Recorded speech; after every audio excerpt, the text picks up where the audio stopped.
তেখেত আমাৰ এই পৰিয়ালৰ এজন, তেখেত আমাৰ VKIC ৰিচাৰ্চ এডভাইজৰী কাউন্সিলৰ এজন সদস্য, আৰু তেখেতো এগৰাকী সাধক, আৰু তেখেত শ্ৰী আউনীআটী সত্ৰৰ মুখীয়া হিচাপে দায়িত্ব আছে। তেখেতে এনেই গভৰ্ণমেণ্ট বিষয়া কৰ্মৰত, কিন্তু তেখেতৰ এই বৈষ্ণৱ পৰম্পৰাটোৰ যি সাধনা, আমি তেখেতৰ দুআষাৰ শুনিম বুলি আশা কৰিম। দীপংকৰ দাদা, আপুনি হেৰিটো দেখুৱাব পাৰিবনে, নে মই ইয়াৰ পৰা দেখুৱাম? পাৰিম পাৰিম পাৰিম। আপুনি দেখুৱাব।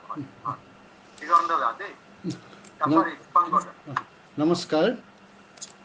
মই প্ৰথমতেই আপোনালোক আটাইলৈ মোৰ পৰা ভক্তিভৰা প্ৰণাম আৰু সেৱা জনালোঁ।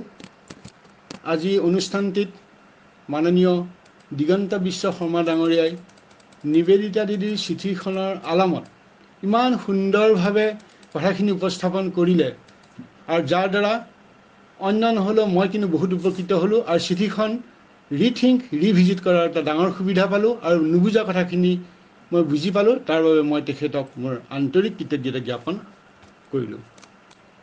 এতিয়া মই আজি শংকৰদেৱৰ পৰম্পৰাত গুৰু শিষ্য কি আছিলে, গুৰু শিষ্যৰ পৰম্পৰা কি আছিলে, সেই বিষয়ে অকণমান ক'ম বুলি আগবাঢ়িছোঁ। মোৰ অভিজ্ঞতা খুব কম, আৰু এই কম অভিজ্ঞতা আৰু কম জ্ঞানৰ মাজে কওঁতে ক'ৰবাত ভুল ভ্ৰান্তি হ'ব পাৰে। গতিকে সমস্ত ভুল ভ্ৰান্তি আপোনালোকে আঙুলিয়াই দিব, আৰু মই যিখিনি কথা ক'ম সেই কথাখিনি মোৰ অতি নিম্নতম জ্ঞানৰ পৰা কৈছোঁ। গতিকে ইয়াত যথেষ্টখিনি ত্ৰুটি থাকিব পাৰে, কিন্তু মোৰ যিখিনি ক্ষুদ্ৰ অভিজ্ঞতা, সেই অভিজ্ঞতাৰ ওপৰত ভিত্তি কৰি কৈছোঁ, ক'বলৈ গৈছোঁ।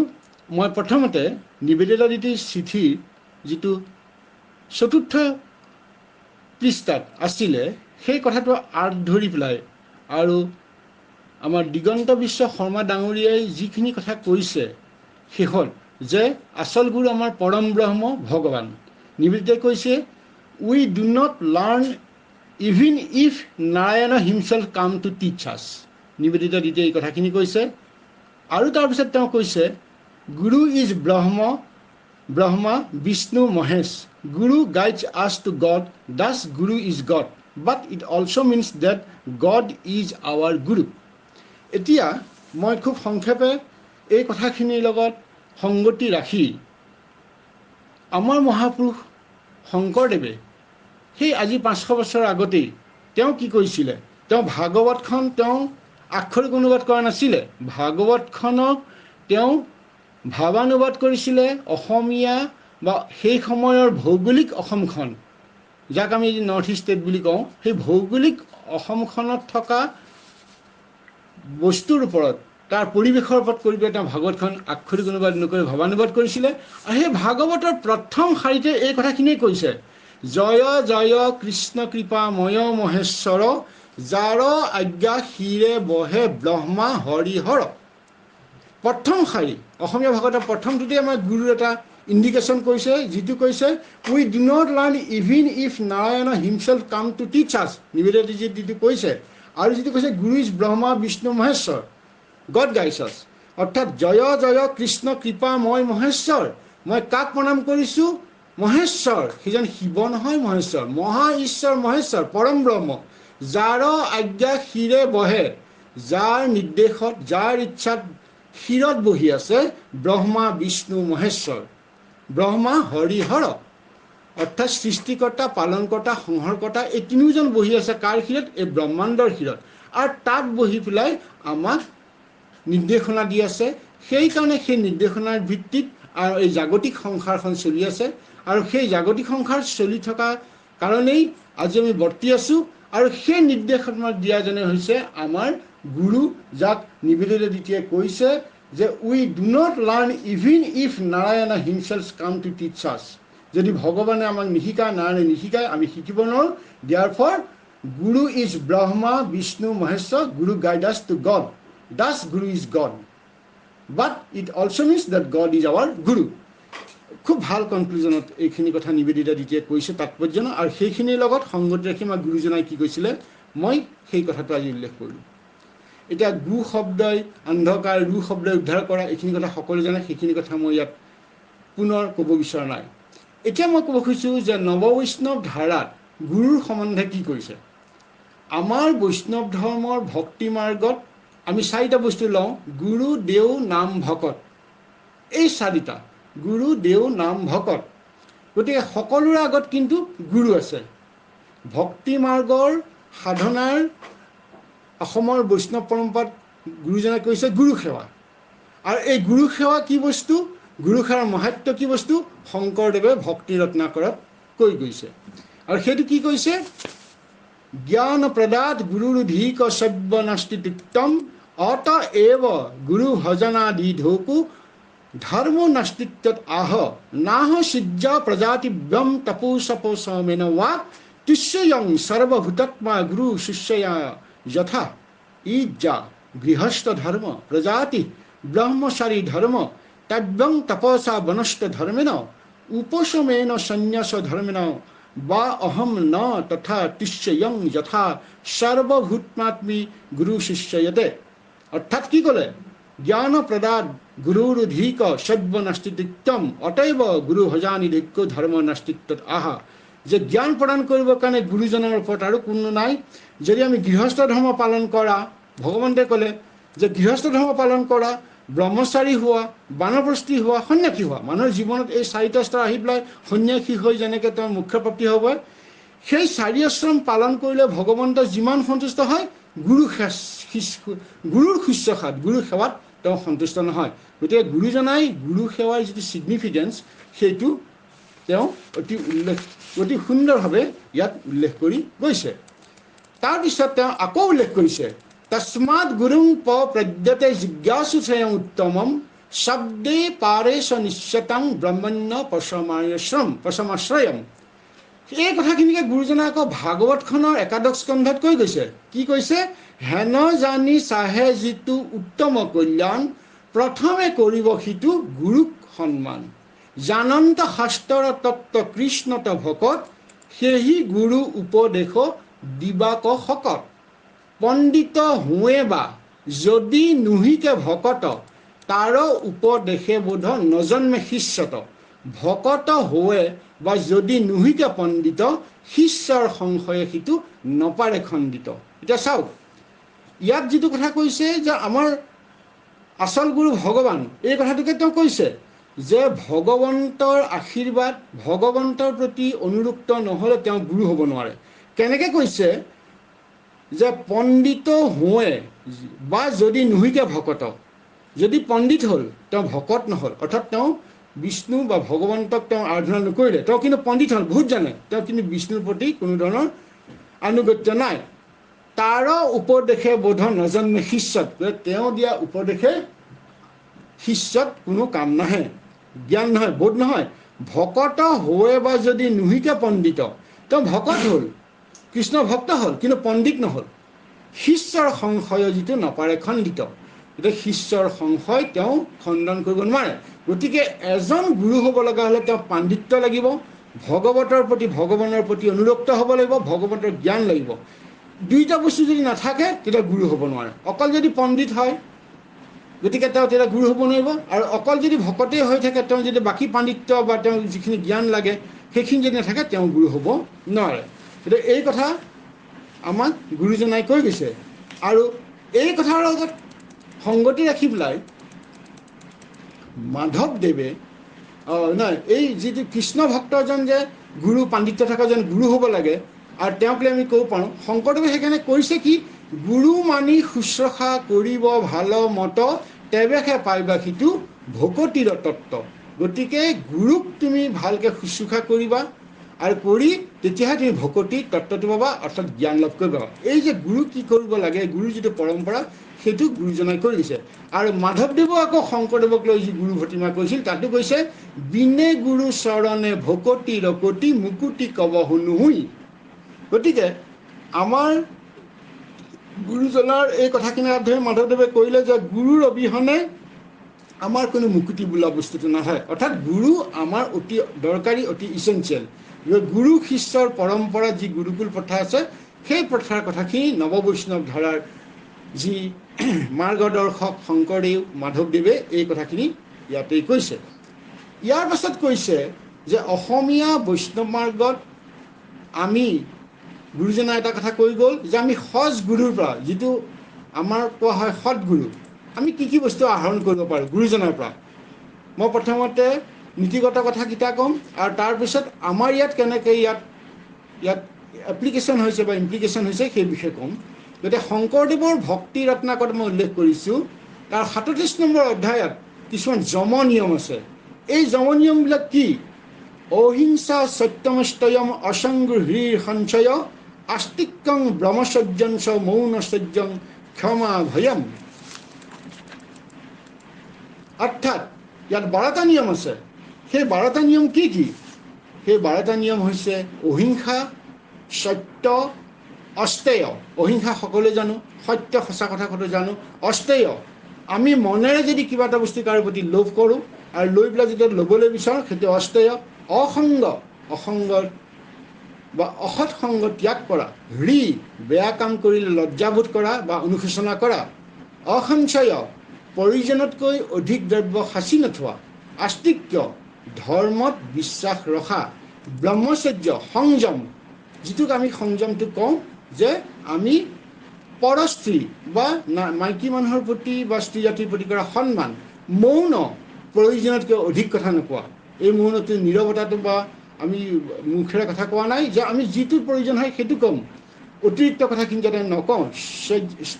সহ্য, চঞ্চলতা ত্যাগ কৰা, অৰ্থাৎ আমি ইন্দ্ৰিয়ৰ যি চঞ্চলতা সেইখিনি ত্যাগ কৰা। ক্ষমা, সহনশীলতা, আৰু অভয়, অৰ্থাৎ নিজে নিৰ্দোষ হ'লে কালৈকে ভয় নাথাকে। অৰ্থাৎ যদি নিজে সৎ হওঁ, নিজৰ যদি সততা থাকে, তেতিয়া আমি কোনো বস্তুলৈ ভয় নাথাকে। এইকেইটা কথা যমমাৰ্গ বুলি কৈছে তেওঁ।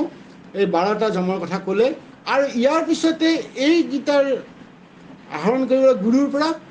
আৰু কি আহৰণ কৰিবলৈ? 11টা নিয়ম কৈছে ভক্তি ৰত্নাকৰে। তেওঁ কি কৈছে? শৌচং জপচ তত্ত্বু হোম শ্ৰদ্ধা তীৰ্থং মদমৰ্শনম তথা তীৰ্থাটনং পৰিত্যাহ তুষ্টিৰাচৰ্য সবম। এতিয়া কৈছে শৌচ। আমাৰ শৌচ মানে কি? আমাৰ দুটা আছে শুদ্ধিকৰণ। এটা হৈছে আমি বাঢ়ি পানী লোৱা বুলি যিটো কওঁ, আমি যেতিয়া বাহিৰত যেতিয়া আমি শৌচাদি কৰোঁ তেতিয়া আমি মাটি পানী লওঁ আমাৰ নিয়মত, আৰু আমাৰ মনটোক কিন্তু আমি পানীৰে শুদ্ধ কৰিব নোৱাৰোঁ, আমাৰ সত্য আচৰণেৰে শুদ্ধ কৰিব লাগে। জপ, আমি গুৰুৱে যি মন্ত্ৰ দিব ভগৱন্তক স্তুতি কৰিবৰ কাৰণে, সেই পুনৰ যি অভ্যাস কৰা জপ। তপ, কাম্য কৰ্ম বৰ্জন কৰা। কাম্য মানে আমাৰ কাম্য দুটা আছে, সকামী আৰু নিষ্কামী। এই যে সকাম্য কৰ্মটো আমি যদি বৰ্জন কৰিব পাৰোঁ, কিবা এটা স্বাৰ্থৰ কাৰণে যদি আমি কিবা এটা কাম কৰাটো আমি কমাব পাৰোঁ, নিয়ন্ত্ৰণ কৰিব পাৰোঁ, সেইটো তপ। হোম, স্তুতি সহকাৰে অতি আন্তৰিকতাৰে যদি আমি ভগৱন্তক যদি আমি সমৰ্থন কৰি তেওঁক স্তুতি কৰোঁ।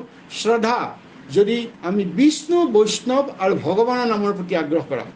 অৰ্থাৎ আমি ভগৱানকো ভাবিব লাগিব, আৰু ভগৱানক যিজনে সাধনা কৰি থাকে ভকত, বিষ্ণু আৰু বৈষ্ণৱ অভিন্ন বুলি কৈছে ভাগৱতত। ভাগৱতৰ প্ৰথম শ্লোকতে কৈছে যে বিষ্ণু আৰু বৈষ্ণৱ অভিন্ন। গতিকে তেওঁলোকৰ প্ৰতি লগতে ভগৱানৰ প্ৰতি যি আগ্ৰহ আছে, আৰু অতিথিক সৎকাৰ কৰা। এই 11টা নিয়ম আৰু 12টা যিটো যম নিয়ম বুলি কোৱা হৈছে সেইখিনিয়ে আমি ক'লোঁ। ইয়াৰ লগত আৰু থাকিলে মদমৰ্চন, ভগৱানক অৰ্চনা কৰা। তীৰ্থাটন, তীৰ্থ ভ্ৰমণ কৰা। পৰিত্যাহ, আনৰ উপকাৰৰ কাৰণে কাম কৰা। তুষ্টি, যি পোৱা তাতে সন্তুষ্ট থকা। আচাৰ্য সেৱন আৰু গুৰু সেৱা কৰা। গতিকে এই যম 12টা আৰু নিয়ম 11টা ভক্তি ৰত্নাকৰত মহাপুৰুষ গুৰুজনাই কৈছে যে এইখিনিক আমি আশ্ৰয় কৰি পেলাই আমাক কৃষ্ণনিষ্ঠ কৰি আমি ইন্দ্ৰিয় সংযম কৰি আমাৰ কথা বতৰা, যিবাৰে কোৱা কথা বতৰা, আৰু আমাক নিজকে ইন্দ্ৰিয়ক আমি সংযম কৰি আমি যদি সকলো ৰিপু আমি দমন কৰিব পাৰোঁ, তেতিয়াহ'লে আমি এটা সুস্থ মানৱ জীৱন যাপন কৰিম, আৰু সেইখিনিৰ কাৰণে গুৰুৰ প্ৰয়োজন হয়। আৰু এই কথাখিনিকে ভক্তি ৰত্নাকৰ গুৰুজনাই কৈছে। তাৰপাছতখিনি তাত কৈছে চমু মনিষ্ঠতা বুদ্ধিদম ইন্দ্ৰিয় সংযম তিতিক্ষা দুখ স্বৰ্ণসু জীৱাপস্থ জয়োধৃতি। এই কথাখিনি গুৰুৱে শংকৰদেৱে ভক্তি ৰত্নাকৰত লিখিছে। তেখেতে ভক্তি ৰত্নাকৰ সংস্কৃতত লিখিছিলে, আৰু ভাগৱতৰ একাদশ স্কন্ধত তেওঁ এই কথাখিনি তেওঁ দি দিছিলে। কেনেকৈ দিছিলে? ভাগৱতৰ একাদশ স্কন্ধত এইখিনি ওপৰত দি দিয়ে। তেওঁ কৈছিলে সমানত মৈত্ৰী দয়া কৰিবে হীনত, এহি সব গুৰুত শিকিবে ভাল মত, সত্য শৌচ অহিংসা শিকিবে সমদম, সুখ দুখ শীত উষ্ণ আত হৈবে অকুটিল, ব্ৰহ্মচৰ্য ধৰিবেক হৈবেক সুশীল। গতিকে গুৰুজনাই এই একাদশ স্কন্ধত থকা নৱনিধি সংবাদত আৰু আমাৰ ভক্তি ৰত্নৰ যোগেদি আমাক কি কৈছে, গুৰুৰ পৰা আমি পৰমাৰ্থ জ্ঞান আহৰণ কৰি আমি যাতে কৰ্ম সম্পাদন কৰি পাৰে মানৱ জীৱনটো সাৰ্থকতা কৰি পেলাই আমি সংসাৰৰ জ্বালা যন্ত্ৰণৰ পৰা মুক্তি লাভ কৰিব পাৰোঁ। সেইকাৰণে গুৰুৱে কৈছে যে মুখে বোলা ৰাম, হৃদয়ে ধৰা ৰূপ, এটাকে মুকুতি পাইবা কহিলি স্বৰূপ। এতিয়া গুৰুজনাই এই যে গুৰুৰ যিখিনি দৰকাৰী কথা, গুৰু কিয় ল'ব লাগে, গুৰুৰ কি দৰকাৰ আছে, এই গোটেই কথাখিনি আমাক গুৰুজনাই আমাক নিদৰ্শনটো দি গৈছে। এতিয়া আমি এটা কথা ক'ব বিচাৰিছোঁ, এইখিনি হৈছে তাত্ত্বিক কথা যে গুৰু ল'ব লাগে, আমি গুৰু লৈ পেলাই গুৰু শিষ্যৰ পৰম্পৰা এটা আমি কৰিব লাগে, যিটো আমাক ব্যাসদেৱৰ যিটো গুৰু শিষ্য পৰম্পৰাৰ কথা কৈ গ'ল, সেই আধাৰত ভাৰতবৰ্ষৰ বিভিন্ন স্থানত গুৰু শিষ্যৰ পৰম্পৰা আছে আৰু মহাপুৰুষ শংকৰদেৱৰো নৱবৈষ্ণৱ ধাৰাটো এই গুৰু শিষ্যৰ পৰম্পৰাটো এনেধৰণে বৰ্তি আছিল। এতিয়া হ'ল কি, আমাৰ যিসকল গুৰু শিষ্য পৰম্পৰাৰ অন্তৰ্গত হৈ পেলাই শিষ্যত্ব গ্ৰহণ কৰিছে, গুৰু লৈছে, এই গুৰু লওঁতে আমাক গুৰুজনে আমাৰ নৱবৈষ্ণৱ ধাৰাত যে গুৰু শিষ্যৰ পৰম্পৰাত গুৰুকুল প্ৰথাত কি আছে, যে গুৰুৰ ওচৰত গৈ পেলাই শৰণ ল'ব লাগে, গুৰুৰ ওচৰত লৈ ভজন ল'ব লাগে, যাক দীক্ষা বুলি কোৱা হয়। এইখিনি লোৱা হয়। কিয় লোৱা হয়? এইটো কাৰণেই লোৱা হয় যে আমাক শৰণত কি শিকায়, শৰণত শিকায়, শৰণৰ কিছুমান গুপ্ত কথা আছে বুলি প্ৰকাশ কৰিব নালাগে বুলি কয়। সেইখিনি কথা পাতি মূলত কথাটো এনেকুৱা যে ভগৱন্তৰ প্ৰতি তুমি শৰণাগত হোৱা, যিটো গীতাত কৈছে যে মোকেই ভাবিবা আৰু বেলেগক নাভাবিবা। সেই গীতা কোৱা কথাখিনি এজন মান্য লোকে যেতিয়া এজন শিষ্যক শৰণৰ মাধ্যমেদি তেওঁ ক'ব যে তুমি আজিৰ পৰা সৎ হ'ব লাগিব, ঈশ্বৰপৰায়ণ হ'ব লাগিব, ঈশ্বৰত ভক্তিপৰায়ণ হ'ব লাগিব, আৰু তেতিয়াহে তুমি তোমাৰ জীৱন সাৰ্থক হ'ব। আৰু তেনেধৰণে তুমি যদি ঈশ্বৰমুখী যদি কৰ্ম সম্পাদন কৰা, ঈশ্বৰমুখী ভাৱেৰে যদি জীৱন ধাৰণ কৰা, তেতিয়াহ'লে তোমাৰ জীৱনটো সুসংবদ্ধ হ'ব। এই কথাখিনিৰ কাৰণে অসমীয়া বৈষ্ণৱ সমাজত শৰণৰ প্ৰয়োজনীয়তাটো আছিল। আৰু ইয়াৰ পাছত শৰণ মানে জ্ঞান, আৰু সেই জ্ঞানখিনি লৈ তুমি আগবাঢ়ি যোৱা। আৰু তাৰপাছত আমাৰ পৰম্পৰাত আছে কি, ভজন। ভজন মানে কি, জ্ঞানৰ পাছত বিজ্ঞান। গতিকে জ্ঞানত কি বোলে, সকলো ভগৱানে সকলো, বোলে ভগৱান ক'ত আছে, ভগৱান সকলোতে আছে, ভগৱান সকলো হৃদয়ত আছে, সকলো জীৱ যত জীৱ তত শিৱ বুলি কওঁ আমি, সকলো জীৱৰ মাজত ভগৱান সোমাই আছে। গতিকে সেইটো বিজ্ঞান। গতিকে প্ৰথমে আমি শৰণ লওঁতে আমি জ্ঞান ল'লোঁ যে ভগৱান আছে, ভগৱানতেই শৰণ ল'ব লাগিব, ভগৱানত আশ্ৰয় কৰিব লাগিব। কিন্তু সেই ভগৱানক আশ্ৰয় কেনেকৈ কৰিম, আমি ভজন ল'লোঁ।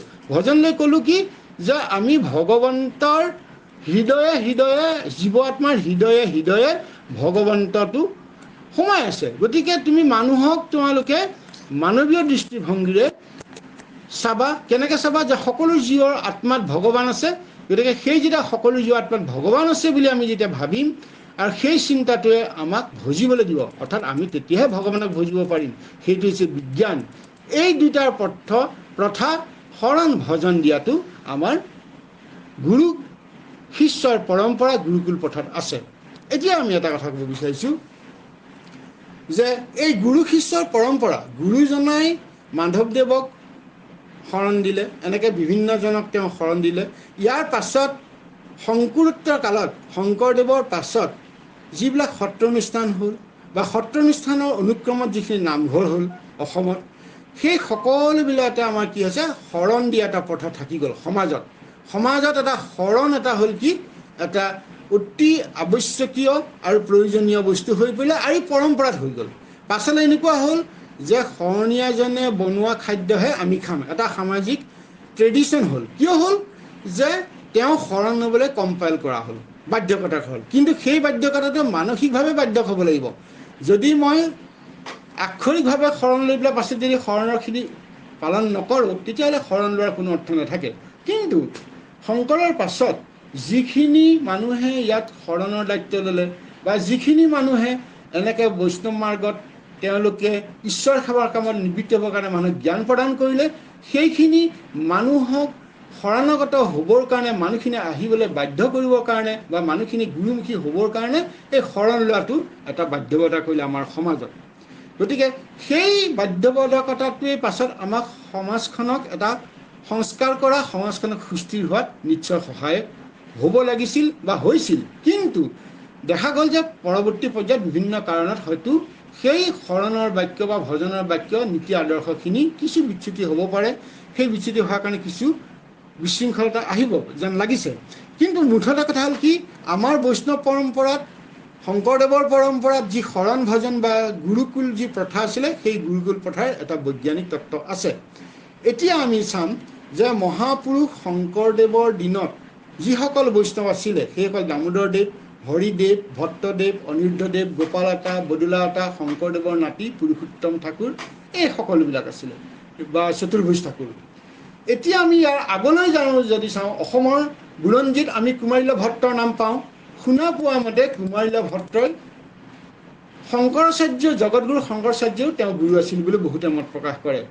আৰু মই অধ্যয়ন বৰ সীমিত, কিন্তু শুনা মতে বা দুই একে বিজ্ঞ লোকে কৈছে যে শংকৰাচাৰ্যই এটা সময়ত সমস্ত ভাৰতবৰ্ষখন পৰিভ্ৰমণ কৰোঁতে বোলে অসম আহিছিল, তেতিয়া কুমাৰিলা ভট্টক পাইছিলে আৰু তেওঁৰ পৰা কিছু তত্ত্বজ্ঞান লৈছিলে। সেইকাৰণে তেওঁক শংকৰাচাৰ্যও, তেওঁৰ কুমাৰিলা ভট্টও শংকৰাচাৰ্যৰ গুৰু আছিল বুলি মত প্ৰকাশ কৰে।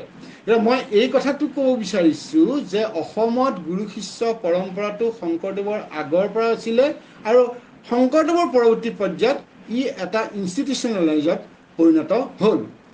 এতিয়া আমাৰ নৱবৈষ্ণৱ আন্দোলনত যি সত্ৰ সংস্কৃতি গঢ়ি উঠিছে, যাত গুৰুৰ মাজেদি শৰণ, ভজন, মালা মন্ত্ৰ আদি দিয়া হয়, সেই দিয়াৰ হোৱাৰ পাছতো আকৌ পৰৱৰ্তী পাছত যিবিলাক শ্ৰীমন্ত শংকৰ সংঘ হ'ল, এক শৰণ ভাগৱতী সমাজ হ'ল বা কৃষ্ণ গুৰুআশ্ৰম হ'ল, পাছলৈ যিবিলাক বৈষ্ণৱৰ অনুষ্ঠান হ'ল বিভিন্ন কাৰণত, সেইবিলাকতো এতিয়া দেখা গৈছে যে গুৰু শিষ্য পৰম্পৰাটো এতিয়াও উজ্জীৱিত হৈ আছে। গতিকে আমাৰ সেই যিটো ট্ৰেডিশ্যনেলি গুৰু শিষ্য পৰম্পৰা, সেই বস্তুটো আমাৰ মাজত এতিয়াও আছে। এতিয়া আমি যাম কি, বৈষ্ণৱমাৰ্গৰ অন্যতম অনুষ্ঠান হৈছে সত্ৰ। আমাৰ সত্ৰত সংস্কৃতিত সত্ৰাধিকাৰজনেই হ'ল গুৰু। আমি সত্ৰাধিকাৰজন বুলি কওঁ আৰু বহু ক্ষেত্ৰত তেওঁক অধিকাৰ বুলিও কোৱা হয়। সত্ৰাধিকাৰ, অধিকাৰ, তেওঁই গুৰু। আৰু তেওঁৰ যোগেদি ভক্তি মাৰ্গৰ 4 বস্তু গুৰু, দেও, নাম, ভকত। এতিয়া গুৰু, দেও, নাম, ভকত 4 বস্তু তেওঁলোকে গ্ৰহণ কৰে। গুৰু মানে কোন? গুৰু মানে পৰম ব্ৰহ্মৰ দ্বাৰা প্ৰেৰিত যিজনে আমাক জ্ঞান প্ৰদান কৰে, তেওঁ গুৰু। দেৱ মানে সেই পৰম ব্ৰহ্ম, অধিকাৰত থকা কৃষ্ণ। নাম, আমি যি নাম কওঁ, কীৰ্তন কৰোঁ, আৰু ভকত হৈছে যি সেই নামৰ অংশগ্ৰহণ কৰে। গতিকে এই 4 বস্তুৰ সংযোগত আমি সেই 4 বস্তুৰ কি তত্ত্ব আছে সেই বিষয়ে যেতিয়া আমি বৈষ্ণৱ ধৰ্মৰ সংস্কৃতিত সোমাই যাওঁ, বা যিসকলে সোমাইছে তেওঁলোকে হৃদয়ংগম কৰিব পাৰে, উপলব্ধি কৰিব পাৰে। আৰু তাৰ যোগেদি কি কাৰণে দিয়া হয়, ইয়াত কোনো ধাৰ্মিক কথাৰ মাজেদি গুৰুজনাই কি কৰিছিলে, যে ধৰ্মৰ মাজেদি শংকৰদেৱে সমাজ সংস্কাৰণৰ এটা বাট দেখুৱাই গৈছিল আৰু সংস্কাৰ কৰি দিছিলে। আৰু সেই বস্তুটোকে এতিয়াও ক্ৰমটো ৰাখি আমি ধৰ্মৰ যোগেদি বান্ধ খাই আমি কি কৰিব পাৰোঁ, আমি সমাজখনৰ প্ৰতি সুশৃংখলা কৰাত আমি সহায়ক কৰিব পাৰোঁ বা নিজকে আমি নিয়োজিত কৰিব পাৰোঁ। এইখিনি কথা আমাক গুৰুজনাৰ যি আমাৰ বৈষ্ণৱ পৰম্পৰা, শংকৰদেৱৰ যি পৰম্পৰা, সেই পৰম্পৰাত আমাক কৈ গৈছে। ইয়াৰ পাছত আমি জানো, এটা কথা ক'ব বিচাৰিছোঁ যে আমাৰ সংস্কৃতিত এটা বস্তু আছে যে গুৰুজনা, এতিয়া আমাৰ পুৰুষকেন্দ্ৰিক সমাজ, আমাৰ সমাজখন হৈছে পুৰুষকেন্দ্ৰিক সমাজ। গতিকে এই পুৰুষকেন্দ্ৰিক সমাজত আমাৰ গুৰুজন পুৰুষ, কিন্তু মহিলা গুৰু হ'ব লাগে নেকি, নালাগে নেকি? এই বিষয়ে যদি আমি ক'বলৈ যাওঁ, তেতিয়া দেখিম যে আমাৰ অতি ভাগ্যৱান কথা যে আমাৰ সংস্কৃতিত এগৰাকী মানুহৰ নাম আছিলে, তেখেত হৈছে আই কনকলতা। এতিয়া আই কনকলতাৰ বিষয়ে অকণমান ক'ব বিচাৰিছোঁ, অকণমান ইয়াত ৰেফাৰেঞ্চত, যে আই কনকলতাকো মই গুৰু বুলিয়েই ক'ব বিচাৰোঁ, যে তেওঁৱেই হয়তো বা অসমৰ বৈষ্ণৱ সংস্কৃতিৰ একমাত্ৰ মহিলা গুৰু বুলি মোৰ ক'বৰ মন গৈছে।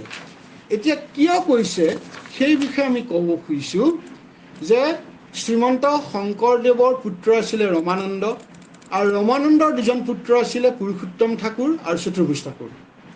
যেতিয়া শংকৰদেৱে মহাপ্ৰয়াণ ঘটিছিল, বৈকুণ্ঠগামী হৈছিল, তেতিয়া তেওঁৰ পুত্ৰ পুৰুষোত্তম মানে ৰমানন্দৰ পুত্ৰ পুৰুষোত্তম ঠাকুৰৰ বয়স 6 কি 7 বছৰ আৰু শংকৰদেৱৰ পুত্ৰ ৰামানন্দ বহু শুনামতে 22-23 বছৰ হৈছিলে। মই এইটো বৰ তথ্যগত প্ৰমাণ নহয়, মই পোৱা নাই। কিন্তু শংকৰদেৱৰ প্ৰয়াণৰ ঠিক এবছৰ বা 2 বছৰৰ ভিতৰতে তেওঁৰ পুত্ৰও প্ৰয়াণ হয় আৰু মাধৱদেৱেই সেই পুৰুষোত্তমৰ অভিভাৱক স্বৰূপ আছিল আৰু মাধৱ পুৰুষেই তেওঁ পুৰুষোত্তমক তেওঁ কি কৰিছিলে মানে তেওঁ দায়িত্ব লৈছিলে। আৰু এই পুৰুষোত্তম ঠাকুৰে শংকৰদেৱৰ প্ৰয়াণৰ পাছতেই 2 বছৰমানৰ পাছতে হয়, 22 বছৰমান বয়সত তেওঁ ধৰ্মাচাৰ্য হয় আৰু তেওঁ পাটবাউসীত আছিলে আৰু তেওঁৰ শিষ্য আছিলে 12জন। আৰু পুৰুষোত্তম ঠাকুৰে প্ৰয়াণৰ আগমুহূৰ্তত তেওঁৰ কনিষ্ঠ ভাতৃ চতুৰ্ভুজ ঠাকুৰক তেওঁ উত্তৰাধিকাৰী পাতিছিলে আৰু তেওঁৰো 12জন শিষ্য আছিল। আৰু চতুৰ্ভুজ ঠাকুৰ আৰু পুৰুষোত্তম ঠাকুৰৰ কোনো ধৰণৰ মেল ইছ্যু নাছিলে বা তেওঁলোকৰ বংশত কোনো ল'ৰা নাছিলে। গতিকে চতুৰ্ভুজ ঠাকুৰৰ মৃত্যুৰ আগে আগে তেওঁৰ পত্নী কনকলতাক তেওঁ উত্তৰাধিকাৰী পাতি থৈ যায়। আৰু সেইটোৱে হৈছে আমাৰ মহাপুৰুষীয়া ধৰ্মৰ শংকৰী পৰম্পৰাত কনকলতাদেউ আমাৰ মহিলা গুৰু হিচাপে আমি ক'বৰ মন যায়। যদিও বা চতুৰ্ভুজ ঠাকুৰৰ 3গৰাকী ধৰ্মপত্নী আছিলে, এই 3গৰাকীৰ ভিতৰত আমি কনকলতাকে পাওঁ আৰু তেওঁলোকৰ কোনো ল'ৰা নাছিলে আৰু তেওঁলোকৰ বাকীখিনি ছোৱালী আছিল। এই ছোৱালীবিলাকৰ নাতিবিলাকৰ যোগেদি পাছত তেওঁলোকে বিভিন্ন সত্ৰ পাতে। গতিকে কনকলতাৰ আয়েও এখন সত্ৰ পাতিছিলে, সকলো জানে, সেইখন হৈছে আইভীতি সত্ৰ বুলি কয়, তেওঁৰ শিষ্য আছিল। গতিকে আমাৰ বৈষ্ণৱ পৰম্পৰাত আই কনকলতাই হ'ল একমাত্ৰ আমি গুৰু বুলি আমি ক'ব খোজোঁ। আচ্ছা, গুৰু শিষ্য পৰম্পৰাত এতিয়া শিষ্যৰ কিছুমান দায়িত্ব আছে। সেই দায়িত্ব সম্পৰ্কে আমাক মাধৱ পুৰুষে বৰ সুন্দৰকৈ কৈছে যে সেই দায়িত্ব কি। মাধৱ পুৰুষে ঘোষাত কৈছে, শাস্ত্ৰ গুৰু সবে শিষ্যক কৃপায়ে শুদ্ধ উপদেশ দিব, শিষ্য সবে শুদ্ধভাৱে নধৰিলে তাৰা সবে কি কৰিব। মানে গুৰুৱে শাস্ত্ৰ দি শিষ্যক শুদ্ধ উপদেশ দিব, শুদ্ধ বগা বা শুদ্ধ সত্যৰ সন্ধান দিব আৰু শিষ্যসকলে কিন্তু সেইটো অতি হৃদয়ংগম কৰি সততাৰে শুনিব লাগিব, পালন কৰিব লাগিব। যেবে শিষ্য সবে মহাশুদ্ধভাৱে উপদেশ আচৰয়, শাস্ত্ৰ গুৰু আপোনাকো সিটো শিষ্য তিনিও ৰক্ষা কৰয়। অৰ্থাৎ যেতিয়া শিষ্যসকলে গুৰুৰ উপদেশ মানি ল'ব বা গুৰুৰ উপদেশ অতি হৃদয়ংগম কৰি শুনিব, তেতিয়া 3টা বস্তুৱে ৰক্ষা পায়। সেইটো হৈছে শাস্ত্ৰ, গুৰু আৰু আপুনি। অৰ্থাৎ এই পৃথিৱীত যিখন আমাৰ বেদ বা শাস্ত্ৰ আছে সেইখনো আমাৰ ৰক্ষা কৰিব পাৰিলে আৰু গুৰুজনাও ৰক্ষা কৰিলে আৰু আমি জনসমাজৰ অৰ্থাৎ গুৰুৰ পৰম্পৰা যদি আমি গুৰুৱে শিকোৱা জ্ঞানখিনি যদি আমি শুদ্ধভাৱে লৈ তাক যদি প্ৰকৃতাৰ্থত পালন কৰিব পাৰোঁ, তেতিয়াহ'লে জগতখনত সমাজখনত এটা শুদ্ধ সংস্কাৰ হ'ব আৰু সমাজখনত সুশৃংখলাটো গঢ়ি তুলিব। এই যিটো আপোনাৰ ইনষ্টিটিউচনেলাইজ যিটো প্ৰচেছ, সেই প্ৰচেছটো নৱবৈষ্ণৱ ধৰ্মৰ প্ৰৱৰ্তক মহাপুৰুষ শংকৰদেৱ আৰু পৰৱৰ্তী পুৰুষত মাধৱ পুৰুষ, তাৰপিছত দামোদৰদেৱ বা বংশীগোপাল, এই সকলোৱে সেইটোক আঁত ধৰি কৰি আজিলৈকে চলি আছে। আৰু সেইকাৰণে বৈষ্ণৱ পৰম্পৰাত পুনৰ মাধৱদেৱে কৈছে, শাস্ত্ৰ গুৰু উপদেশ ক্ৰম ৰাম ব্যৱস্থা মাত্ৰ পালন, কেৱলে শিষ্যৰ শুদ্ধ বুদ্ধি মাত্ৰ জ্ঞানৰ হোৱে কাৰণ। অৰ্থাৎ গোটেই পৰম্পৰাটোত তেওঁ কাক গুৰুত্ব দিছে? শিষ্যজন, অৰ্থাৎ যিজনে সেই আদৰ্শটো গ্ৰহণ কৰিব, যিজনে গুৰুৰ বাক্য গ্ৰহণ কৰিব, তেওঁ কিমান গুৰুৰ বাক্য পালন কৰিছে, তেওঁ সেই বাক্য পালন কৰি সেই উপদেশ লৈ তেওঁ সমাজখনত কি কণ্ট্ৰিবিউশ্যন কৰিব পাৰিছে, তেওঁ নিজৰ পৰিয়ালটোক আৰু তাৰপিছত সমাজখনক কি ধৰণে তেওঁ নিয়ন্ত্ৰিত কৰিব পাৰিছে বা তেওঁ কি ধৰণে সুশৃংখলাবদ্ধ জীৱন যাপন কৰিছে, এই বিষয়ে তেওঁৰ দায়িত্ব থাকিব লাগিব, তেওঁৰ জ্ঞান থাকিব লাগিব।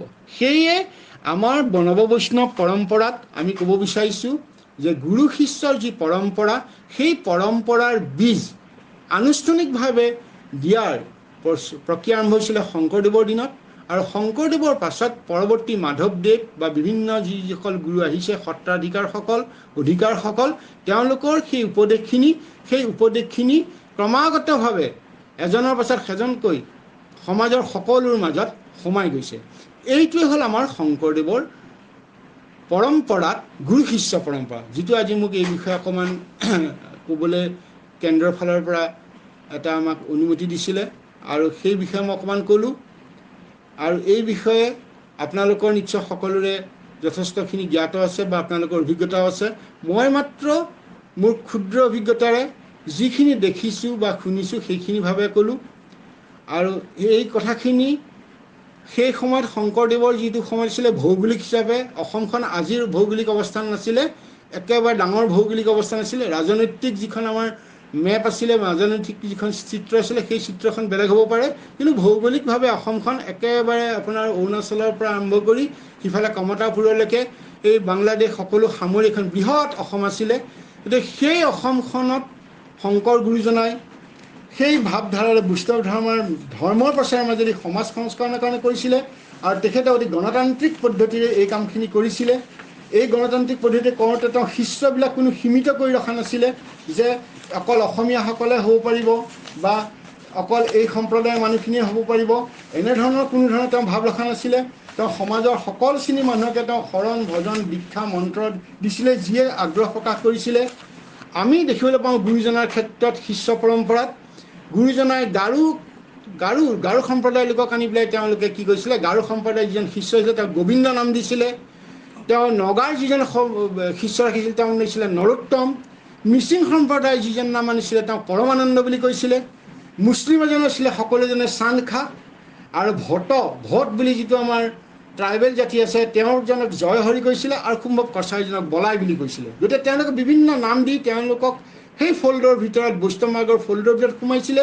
তাত কেৱল ধাৰ্মিকভাৱে নহয়, যাতে তেওঁলোকক অনুকৰণ কৰি তেওঁলোকৰ সমাজখনত থকা যিখিনি অসুখ আছে সেইখিনি দূৰ কৰিব পাৰে। গতিকে এই গণতান্ত্ৰিক পদ্ধতিৰে সেই সময়তেই সমগ্ৰ উত্তৰ পূৰ্বাঞ্চলৰ বিভিন্ন জনজাতিৰ মাজত জাতিৰ মাজত তেওঁ হাতেদি যিখিনি ঢুকি পাইছিলে বা তেওঁৰ ওচৰত যিখিনি আহিছিল সেইখিনিক তেওঁ শৰণাগত কৰিছিল, ভগৱানক আশ্ৰয় প্ৰদান কৰিছিল, ভগৱানৰ ওচৰত আশ্ৰয় প্ৰদান কৰি তেওঁলোকক শিকাবলৈ চেষ্টা কৰিছিলে আমি সামাজিকভাৱে কেনেকৈ জীৱন বৰ্তাই থাকিব পাৰোঁ। এইখিনি গুৰুজনাই দেখুওৱা আদৰ্শ। আৰু আপোনালোকে দেখিব যে ভাগৱতক মূল কৰি লৈ পেলাই আমাৰ শংকৰী পৰম্পৰাত বা বৈষ্ণৱ নৱবৈষ্ণৱ ধৰ্মৰ ভাগৱতখনক মূল কৰি লয়, ভাগৱতৰ সংক্ষিপ্ত ৰূপ গুণমালাখনক লৈ। এই ভাগৱতখন কিন্তু শংকৰ গুৰুজনাই অকলে ৰচনা কৰা নাছিলে, তেওঁৰ বিভিন্ন শিষ্য প্ৰশিষ্যক তেওঁ ৰচনা কৰিব দিছিলে। 12 স্কন্ধ ভাগৱতখন শংকৰদেৱে কিছুমানে অধ্যায় কৰিছে, কিছুমানে অনন্ত কণ্ডিলী, অনিৰুদ্ধদেৱ, গোপালতা আৰু বিভিন্ন সত্ৰত থকা মানুহক তেওঁ কৰিব দিছিলে। ইয়াৰ দ্বাৰা শংকৰদেৱে বুজাইছিলে যে তোমালোকৰ শিষ্যসকলেও এইখিনি শিকি বুজি লোৱা আৰু গণতান্ত্ৰিক পদ্ধতিৰে ভগৱন্তৰ বস্তুখিনি সকলোৰ মাজত তেওঁ বিলাই দিবৰ কাৰণে এটা চেষ্টা কৰিছিল। নৱতে শংকৰ গুৰুজনাই এই ভাগৱতখন অকলেই বা মাধৱদেৱৰ লগত লাগি কৰিব পাৰিলে, কিন্তু তেওঁ কৰা নাছিলে। গতিকে তেওঁ এইটো কাৰণেই কৰা নাছিলে যে শিষ্যসকলেও কৰক, তেওঁ পৰৱৰ্তী যিবিলাক বৈষ্ণৱগামীসকলেও কৰক। গতিকে এই যিটো গুৰু শিষ্যৰ পৰম্পৰাত তেওঁ সেইটো এটা ডাঙৰ এটা আমাক নিদৰ্শন দেখুৱাই থৈ গৈছে বুলি ভাবিছোঁ।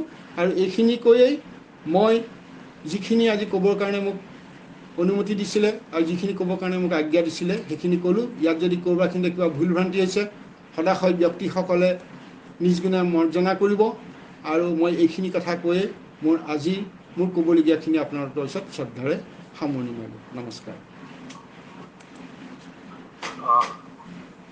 মাননীয় দীপাংক শইকীয়ালৈ আমি কৃতজ্ঞতা জ্ঞাপন কৰিলোঁ। তেখেতে সুন্দৰভাৱে এই গুৰু শিষ্য পৰম্পৰা আমাৰ এইখিনি অঞ্চলত যে তেতিয়াৰ উত্তৰ পূব বা অসম বুলি ক'লে গোটেই উত্তৰ পূবে স্থানী আছিল, ইয়াত কেনেকৈ 550 বছৰ আগে যিটো এটা পৰিৱেশ ইয়াত বিভিন্ন জাতি জনগোষ্ঠী পাহাৰ ভৈয়াম মিলি তেখেতে এইখিনি কাম কৰি আনিছিল। আৰু এই ভাগৱতক কেন্দ্ৰ কৰি এই পৰম্পৰা তেখেতে ইয়াত প্ৰৱৰ্তন কৰিলে, যাৰ আজিও আমি দেখা পাওঁ এনেকুৱা সত্ৰ নামঘৰৰ মাধ্যমেৰে চলি আছে। গতিকে এই মূল কথাটো আমি দুইজনৰ পৰা যিটো বুজো যে আমি জন্ম হোৱাৰ লগে লগে আমাৰ ভিতৰত থকা সেই ঈশ্বৰজন আৰু জন্ম হোৱাৰ মূল উদ্দেশ্য হ'ল সেই পৰম সত্য উপলব্ধি কৰা, আৰু কৰোঁতে এই জগতত আমি কাম কৰি যাওঁতে ব্যৱহাৰিক দিশত কেনেকৈ আমি তেনেকুৱা ধৰণৰ কৰ্মত ব্ৰতী হওঁ সেইটো খুব গুৰুত্বপূৰ্ণ। গতিকে এইখিনি কৈ আমি আমাৰ সময়ো খুব বেছি নাই। আমাৰ কাৰোবাৰ কিবা যদি সুধিবলগীয়া আছে এই দুইজন বক্তাকে সংক্ষেপত কথাটো দাঙি দিব কিবা সুধিবলগীয়া আছে বা তুমি কিবা শ্বেয়াৰ কৰিব খুজিছে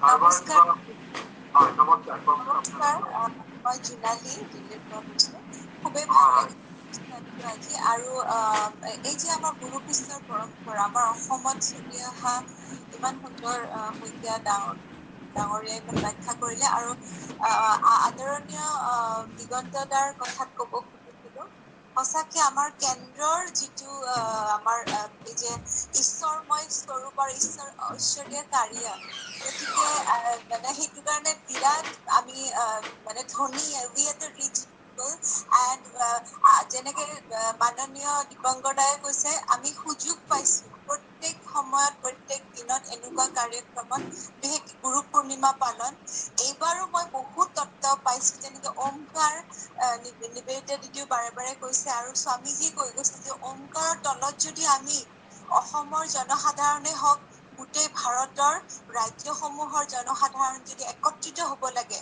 আমাৰ হিন্দু ধৰ্ম অকল ওমকাৰৰ তলতহে আমি আহি মানে একত্ৰিত হ'ব পাৰো এইটো খুব ডাঙৰ মানে তত্ত্ব আমি সকলোৱে জানিব লাগে যেনেকে সৰু গুৱাহাটীখনৰ পৰা মই বুলি ক'লে সৰু তাতকে ডাঙৰকে দেখিলে অসমখনৰ পৰা মই শব্দটো বা আমি হয় বুলি ক'লে সৰু অলপ ডাঙৰ হয় তাতকে আৰু ডাঙৰ বিশাল ভাৰতবৰ্ষৰ এনেকে আমাৰ পৰিসৰবোৰ ডাঙৰ হৈ যাব লাগে আমাৰ নিজৰ প্ৰতিপাদনকে ধৰি ৰাখিব লাগে কিন্তু একত্ৰিত হ'ব লাগিলে ওমকাৰৰ তলত আমি সকলোৱে একত্ৰিত হ'ব লাগিব গতিকে সকলোকে ধন্যবাদ জনাইছো বহুত উপকৃত হয় হয় বাইদেউ ঠিকেই কৈছে জোনালী বাইদেউ ভাল লাগিল আপুনি তাৰ পৰা হেৰি কৰিছে এতিয়া মানে একনাথজীয়ে সেইকাৰণে ওমকাৰটো তেনেকে লোৱা হ'ল কাৰণ এইটো স্বামীজীৰ পৰিকল্পনা আছিল যে স্বামীজীয়ে কৈছিল যে someday all the scattered spiritual forces should be brought together and he felt that Omkar is should be the focus where everyone can come together আৰু কোনোবা আছে নেকি কিবা প্ৰশ্ন কৰিব খোজা বা কিবা নমস্কাৰ নমস্কাৰ মই শুভব্ৰত কৈ আছো দিল্লীৰ পৰা শুভব্ৰত হেল্ল' নমস্কাৰ চবক নমস্কাৰ শুভব্ৰত দিল্লীৰ পৰা ন দিল্লীৰ পৰা দাদা কওক দাদা মই মোৰ মানে এইটো প্ৰশ্ন আছিল যে গুৰু শিষ্য পৰম্পৰা যি আমি আলোচনা কৰিছো এইটো আমি if we want to communicate with our next generation মোৰ ল'ৰাক মই দিব বিচাৰো তো তেতিয়াহ'লে মানে how to explain it in their language so that they can also understand the tradition culture আমি মানে দিগন্ত দা এইটো উত্তৰ দিব দিগন্ত দা নতুন চামলৈ আমি কেনেকে গুৰু পৰম্পৰা হেৰিটো ল'ব পাৰো মানে পঠিয়াওক মানে দিগন্ত দা শুনি আছে দীপাংকৰ শইকীয়া যায় ক'ব নেকি